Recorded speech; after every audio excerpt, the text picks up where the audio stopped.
Good morning all of you. मैं MD Ashraf Gaddi, Chanakya college of education Bettiah. आज हम लोग यूनिट 3 पढ़ेंगे और उस यूनिट 3 का एक इम्पोर्टेंट क्वेश्चन हम लोग देखेंगे।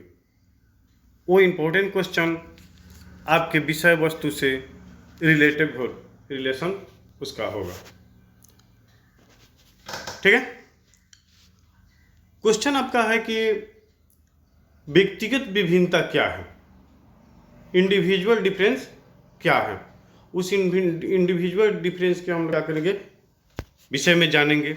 आप लोग नाम सुने होंगे कि व्यक्तिगत विभिन्नता क्या है। व्यक्तिगत विभिन्नता का अंतर क्या होता है कि अंतर डिफरेंस, कोई ना कोई चीज में क्या हो, कुछ ना कुछ अंतर हो। तो चलिए हम लोग चालू करते हैं कि व्यक्तिगत विभिन्नता क्या है। आप जानते हैं कि दुनिया की हर व्यक्ति या हर सामग्री में कुछ ना कुछ डिफरेंस होता है। इसलिए सबसे पहले एक गाल्टन मनोवैज्ञानिक थे और गाल्टन ने अपना विचार दिए थे व्यक्तिगत विभिन्नता पर। उन्होंने कहा था कि प्रकृति का नियम है कि दुनिया की हर व्यक्ति क्या है, एक दूसरे से किसी न किसी पहलू पर क्या है, भिन्न है। यहाँ पे लिखे भी हैं, कोई भी दो व्यक्ति एक जैसा नहीं होते हैं, प्रत्येक व्यक्ति दूसरे व्यक्ति से किसी न किसी रूप में क्या होते हैं, भिन्न होते हैं। यह विभिन्नता जीवन के प्रत्येक क्षेत्र में पाई जाती है, वह चाहे शारीरिक क्षेत्र हो या बौद्धिक क्षेत्र हो या मानसिक क्षेत्र हो या स्मृति संबंधी क्षेत्र हो। प्रत्येक व्यक्ति में यह विभिन्नताएं दिखने को मिलती है। तो सबसे पहले अगर आपसे पूछा जाए कि आप अपना विचार दीजिए कि व्यक्तिगत विभिन्नता क्या है, तो ऑलरेडी आपको फिजिकली तौर पे दिखाई देगा व्यक्तिगत विभिन्नता। ये कोई मोटा है तो कोई लंबा है, कोई पतला है, कोई गोरा है, कोई सांवला है। ये सब सारी क्या है, व्यक्तिगत विभिन्नता का यह परिणाम है। ठीक है। तो जैसे जेम्स, देखिए जेम्स ड्रेवर क्या है, एक मनोवैज्ञानिक है। उन्होंने क्या किया, शारीरिक विशेषताओं के संदर्भ में समूह के सदस्य के रूप में विभिन्नता या अंतर जो भेद देखने को मिलती है, उसी को हम व्यक्तिगत विभिन्नता कहते हैं। और जेम्स का कहना है, जेम्स ड्रेवर का, कि फिजिकली तौर पे जो डिफरेंसेस देखने को मिलती है उसी को हम क्या कहते हैं, व्यक्तिगत विभिन्नता कहते हैं। ऐसे ऐसे अनेक मनोवैज्ञानिक हैं जिन्होंने अपना विचार अलग अलग रूपों में क्या किए, दिए थे। जैसे अब्दुल राफ के अनुसार तकनीकी भाषा, तकनीकी कार्य, तकनीकी वर्क, जो वर्क हम करते हैं उस वर्क को करने में भी क्या होते हैं, अंतर दिखाई देती है, डिफरेंसेस दिखाई देती है।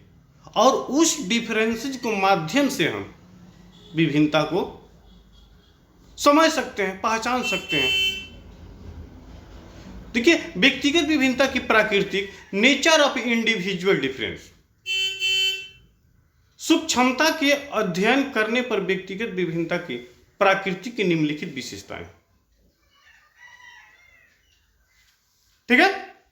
चलिए इसी तरह देखते हैं कि हम विभिन्नता के क्या है। लेकिन मनुष्य में कुछ ऐसे पहलू हैं जो सभी में क्या होते हैं, एक समान होते हैं। कुछ ऐसे पहलू हैं जो सभी में क्या होते हैं, अलग अलग होते हैं। जैसे आपकी कक्षा में देखा जाए, कक्ष में, तो वहां पे कुछ ऐसे छात्र होंगे, जैसे देखिए जड़ बुद्धि के बालक।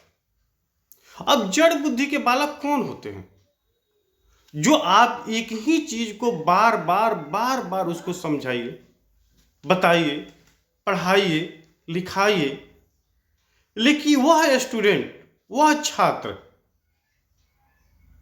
वह अपनी एक्टिविटी में किसी प्रकार की चेंजिंग नहीं करेगा। वह जिस स्थान पे रहेगा उसी स्थान पे रहेगा। उसका रेटिंग जो होगा उस पर कोई परिवर्तन नहीं होगा। जैसे हीन बालक, कक्ष में कुछ ऐसे बालक होते हैं जिनको किसी दूसरी नजर से देखा जाता है।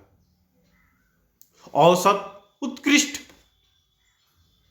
हर कक्षा कक्ष में 2 छात्र ऐसे होते हैं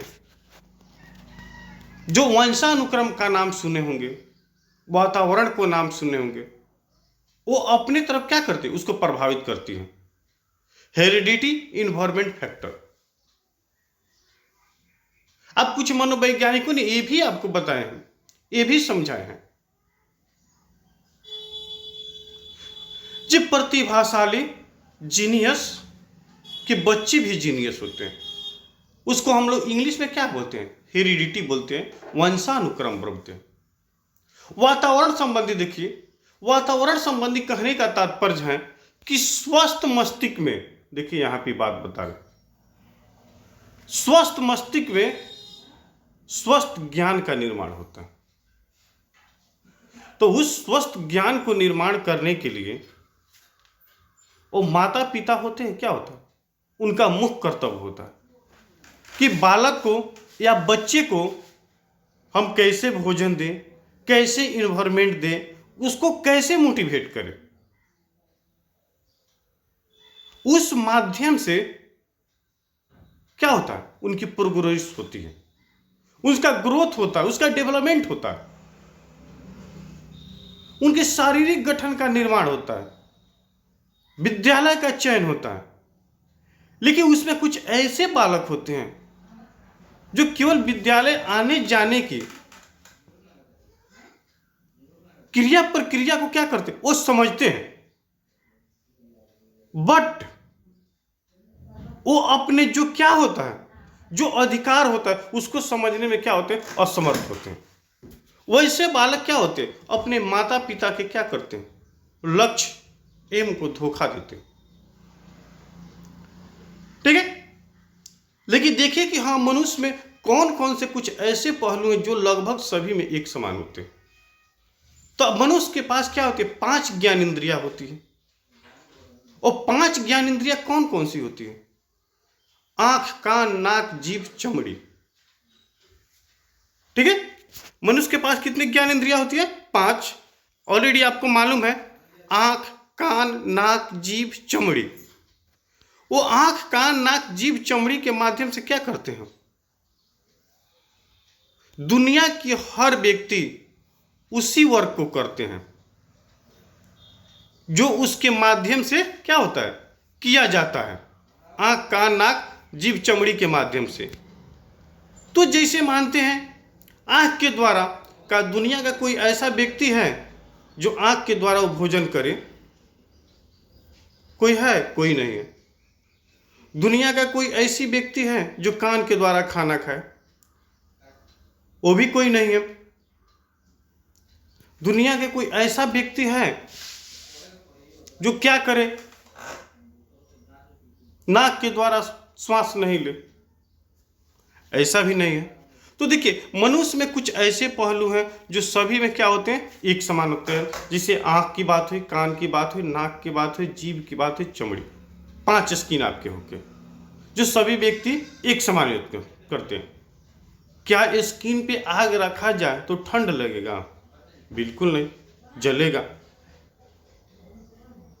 ठीक है। लेकिन यहां पे डिफरेंसेस देखना होता है। लेकिन ये पूछा जाए आपसे, मनुष्य के हर व्यक्ति, जितने भी व्यक्ति हैं,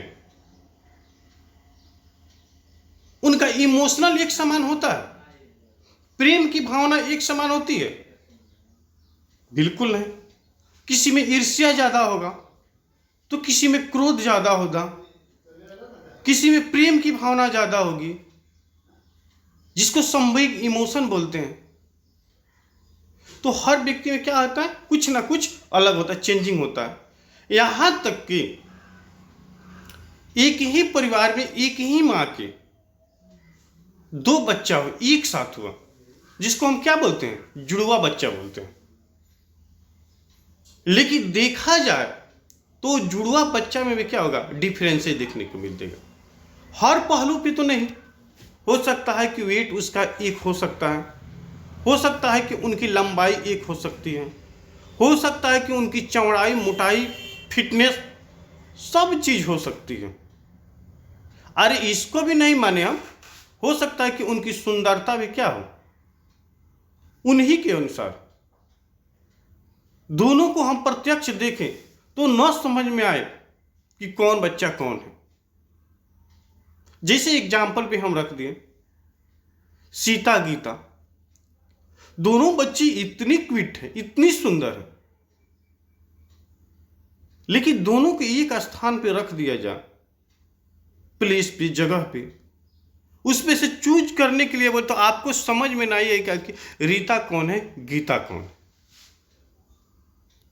लेकिन इसके बावजूद भी उसमें क्या है, डिफरेंसेज है, देखने को है, महसूस होता है, मिलता है। अब कौन सी है? देखिए वहां पे उनकी जो थिंकिंग पावर होगा, मेंटलिटी होगा, और मेंटलिटी के आधार पे हम डिफरेंसेस देखेंगे। आप कक्ष में 100 स्टूडेंट बैठे हैं, इसमें से 2% भी कोई स्टूडेंट ऐसा है कि दोनों स्टूडेंट या दोनों टीचर की बात कर लें या छात्र छात्रा बॉय गर्ल्स तो की बात कर रहे हैं कि दो व्यक्ति एक ही बात को सोचते हों, वो भी सेम बाय सेम, ऐसा बिल्कुल नहीं हो सकता। तो हर पहलू मनुष्य की एक हो सकती है, लेकिन कुछ पहलुएं ऐसी हैं जो एक समान बिल्कुल नहीं हो सकती। ये क्या कहता है? इंडिविजुअल डिफरेंस कहता है।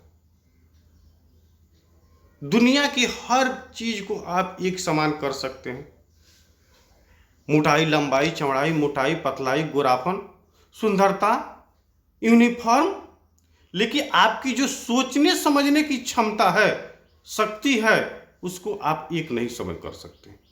अगर वैसा रहता तो जड़ बुद्धि का नाम सुने हैं, मूढ़ का नाम सुने हैं, मूर्ख का नाम सुने हैं, मंद का नाम सुने हैं, विशिष्ट का नाम सुने, समान का नाम सुने हैं, प्रतिभाशाली जीनियस का नाम सुने। हम सभी को क्या करते हैं, एक लेवल में ला देते। लेकिन गॉड की देन है कि हम उसको क्या करते हैं, एक जैसा नहीं कर सकते। तो यही क्या है, इंडिविजुअल डिफरेंसेज है, व्यक्तिगत विभिन्नता है कि संसार की कोई भी दो प्राणी, कोई भी दो व्यक्ति या कोई भी दो सजीव एक समान कभी नहीं हो सकती है। उनमें कुछ ना कुछ क्या होगा, अंतर होगा, डिफरेंस होगा। कहना तो हमें नहीं चाहिए, निर्जीव पदार्थ होते हैं, निर्जीव वस्तु होते हैं, उसमें भी क्या होता है, डिफरेंस कहीं ना कहीं पॉइंट बाय पॉइंट ऑलरेडी दिखाई देता है।